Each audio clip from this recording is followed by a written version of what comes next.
Mushroom মশলা রেসিপিটা কতটা লোভনীয় হয়েছে দেখুন বন্ধুরা। তো জামাই ষষ্ঠী স্পেশাল থালিতে জামাইকে খুশি করতে এই রেসিপিটা আপনারা অবশ্যই ট্রাই করতে পারেন। এই বাজার থেকে এক প্যাকেট মাশরুম নিয়ে এসছে। তো এই মাশরুম দিয়ে আজকে তৈরি করব মাশরুম মশলা। প্রথমে আমি মাশরুমগুলো ধুয়ে নেব। একটা পাত্র নিয়েছি, এই পাত্রের মধ্যে আমি মাশরুমগুলো দিয়ে দেব। তো আপনাদের দাদাভাই আজকে বাড়িতে নেই, তো তার জন্য একাই ক্যামেরা করছি। এই দেখুন মাশরুমগুলো কত সুন্দর।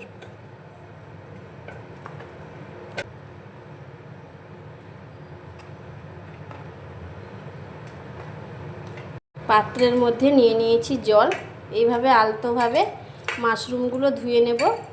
তো এগুলোকে বেশি চটকানো যাবে না, এইভাবে আলতো হাতে ধুয়ে নিতে হবে। মাশরুমগুলো ভালো করে ধুয়ে নিয়ে চলে এসেছি। এবার এই মাশরুমগুলো কেটে নেব। মাশরুমটা আপনারা কাটবেন কিভাবে সেটাও একবার আপনাদের দেখিয়ে দিচ্ছি। এই যে দেখুন একটা মাশরুম নিয়েছি, এই মুখটা কেটে আমি বাদ দিয়ে দেব। কালচে হয়ে গেছে, তো এইটা কেটে বাদ দিয়ে দিলাম। তো এইভাবে আমি মাশরুমটা কেটে নেব। দেখুন এইভাবে মাশরুমটা কেটে নিয়েছি। তো বাকিগুলো এইভাবে কেটে নেব। সবগুলো মাশরুম আমি কেটে নিয়েছি। এবার একটা থালি নিয়েছি, এই থালিতে তুলে নেব মাশরুমগুলো। মাশরুমগুলো থালির মধ্যে তুলে নিয়েছি। এবার এগুলো ফ্যানের তলায় শুকিয়ে নেব। মাশরুমগুলো যে ধুয়েছিলাম, মাশরুমের গায়ে যে এক্সট্রা জলটা লেগে আছে, এটা ফ্যানের তলায় দিলে শুকিয়ে যাবে। আপনারা যদি ফ্যানের তলায় শুকাতে না চান, তাহলে টিস্যু পেপার দিয়ে এর গায়ে যে এক্সট্রা জলটা লেগে আছে, এই জলগুলো মুছে নিতে পারেন। তো আমি ফ্যানের তলায় শুকিয়ে নেব। তো ফ্যানের তলায় শুকিয়ে নিয়ে ফিরে আসছি। মাশরুমের গায়ে যে এক্সট্রা জলটা ছিল শুকিয়ে নিয়ে চলে এসেছি। মাশরুমগুলোকে একটু ম্যারিনেট করে নেব। তার জন্য প্রথমে দিয়ে দেব অল্প কাশ্মীরি লঙ্কার গুঁড়ো। যেহেতু আমার পাশে মাশরুমের পরিমাণটা অল্প আছে, তাই আমি অল্প দিচ্ছি। অল্প দিয়ে দিচ্ছি হলুদের গুঁড়ো, দিয়ে দেব একটু গরম মশলা গুঁড়ো। সব কিছু আমি অল্প অল্প দিচ্ছি, তার কারণ যেহেতু মাশরুমের পরিমাণটা আমার পাশে অল্পই রয়েছে, তাই সব কিছু উপকরণ আমি অল্প অল্প ব্যবহার করব। নিয়েছি ঘি, আমি এখানে হাফ চামচ মতো ঘি নিয়েছি। তো আপনারা ঘির পরিবর্তে বাটারও ব্যবহার করতে পারেন। তো এটা আমি দিয়ে দেব। সব কিছু উপকরণ ভালো করে ম্যারিনেট করে নেব।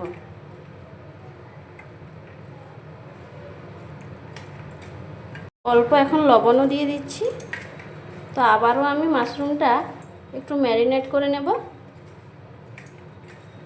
আমার ম্যারিনেট করা হয়ে গিয়েছে। এই মাশরুমগুলোকে ম্যারিনেট করে রেস্টে রাখার প্রয়োজন নেই।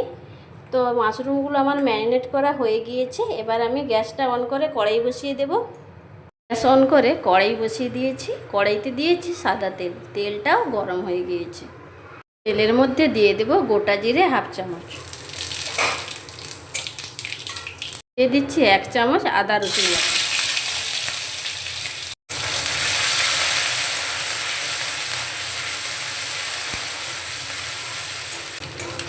আদা রসুনটা একটু ভেজে নিয়েছি। আদা রসুনের কাঁচা গন্ধটা চলে গিয়েছে। এবার আমি এর মধ্যে দিয়ে দেব 1 চামচ কাঁচা লঙ্কা পাউডার। তো আমি এখানে কাঁচা লঙ্কা পাউডার দিলাম, আমার পাশে ছিল বলে। তো আপনারা কাঁচা লঙ্কা বেটেও দিতে পারেন। কাঁচা লঙ্কা গুঁড়ো দিয়ে একটু নাড়াচাড়া করে নিয়েছি। এবার অল্প জল দিয়ে দিচ্ছি। এবার আমি এর মধ্যে দিয়ে দেব কাশ্মীরি লঙ্কার গুঁড়ো। কালারটা খুবই ভালো আসবে, তার জন্য কাশ্মীরি লঙ্কার গুঁড়ো দিচ্ছি হলুদের গুঁড়ো। মশলাটাকে একটু নাড়াচাড়া করে নেব।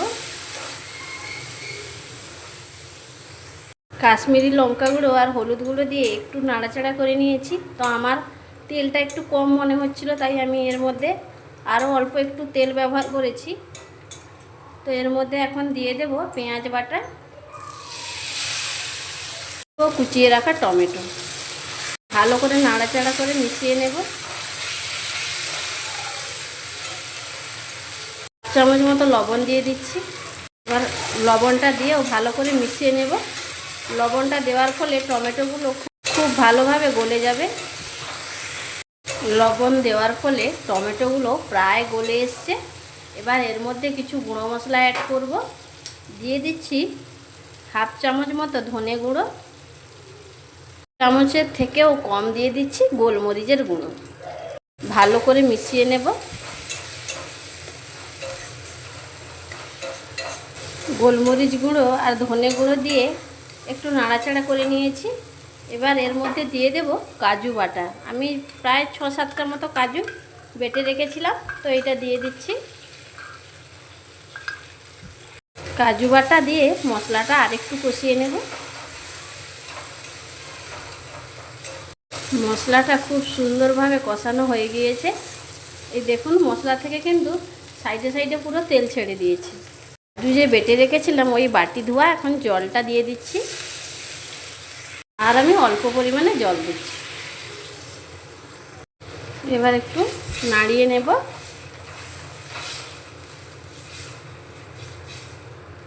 গ্রেভিটা ফুটতে শুরু করেছে। ম্যারিনেট করা মাশরুমগুলো এখন আমি দিয়ে দেব।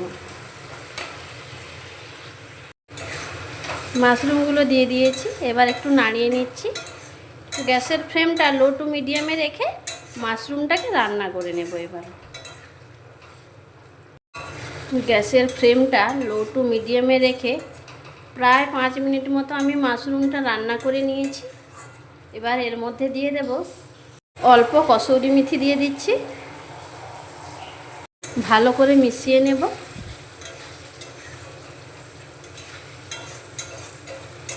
এইভাবে মাশরুম মশলা রান্না করলে খেতে দুর্দান্ত লাগে। জামাই ষষ্ঠী স্পেশাল থালিতে এই মাশরুম মশলা রেসিপিটা আপনারা রাখতেই পারেন। এই মাশরুম মশলা রেসিপিটা এতটাই টেস্টি হয় বন্ধুরা, যে জামাই ষষ্ঠী স্পেশাল থালিতে যদি আপনারা এই রেসিপিটা রাখেন, তো জামাই এক সাইডে মাংস সরিয়ে রেখে এই রেসিপিটা দিয়েই কিন্তু ভাতটা খেয়ে নেবে। এতটাই দুর্দান্ত লাগে খেতে। তো আপনারা জামাই ষষ্ঠী স্পেশাল থালিতে এই রেসিপিটা অবশ্যই রাখতে পারেন। মাশরুম মশলা একবারে রেডি। তো আমি প্লেটে সার্ভ করে নেব। মাশরুম মশলা আমি একটা প্লেটের মধ্যে সার্ভ করে নিয়েছি। রেসিপিটা দেখুন বন্ধুরা কতটা লোভনীয় হয়েছে। তো জামাই ষষ্ঠী স্পেশাল থালিতে জামাইকে খুশি করতে আপনারা এই রেসিপিটা অবশ্যই তৈরি করতে পারেন। আজকের রেসিপিটা কেমন লাগলো কমেন্ট বক্সে কমেন্ট করে জানাবেন।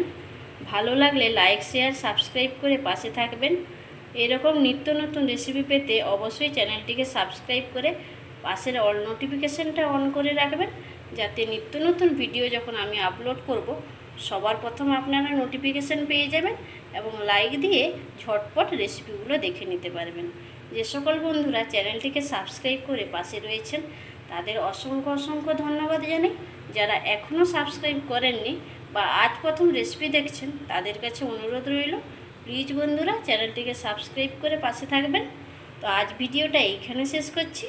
সবাই সুস্থ থাকুন, ভালো থাকুন। দেখা হবে পরের ভিডিওতে। নমস্কার।